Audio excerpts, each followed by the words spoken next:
আমি তার্জুনা, গড়বেতা ৩ নম্বর ব্লকের মেটাডোর পশ্চিম গ্রামের বাসিন্দা। ফুটবল খেলতে গিয়ে শিশু অবস্থায় আগুনে পুড়ে যাই আমি। তারপরের জীবনে একের পর এক বাধা বিপত্তি আসতেই থাকে। একটি গরিব পরিবারের মেয়ে হয়ে ফুটবলের প্রতি আমার আগ্রহের জন্য বিভিন্ন বাধার সম্মুখীন হতে হয় আমাকে এবং আমার পরিবারকেও। ছোটবেলায় বিয়ে দেওয়ার চেষ্টা করা হয় যাতে ফুটবল না খেলতে হয়, কিন্তু আমার জেদের কাছে হার মানতে হয় সবাইকেই।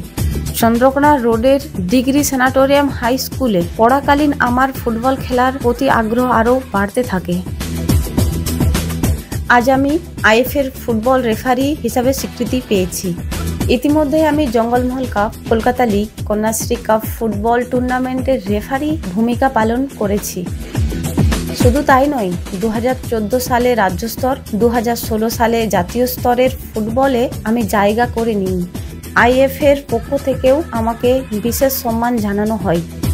এছাড়াও আলাপচারিতা অনুষ্ঠানে আমাকে এই সাফল্যের জন্য বিশেষ সম্বর্ধনা দিয়েছেন এসপি স্যার। পশ্চিম মেদিনীপুর প্রেস ক্লাব থেকে আমায় দেওয়া হয়েছে অনন্য সম্মান। শালবনী থানা, পশ্চিম মেদিনীপুর জেলা পুলিশ অনুপ্রেরণায় অনুপ্রাণিত হয়ে আজ আমি এগিয়ে চলেছি।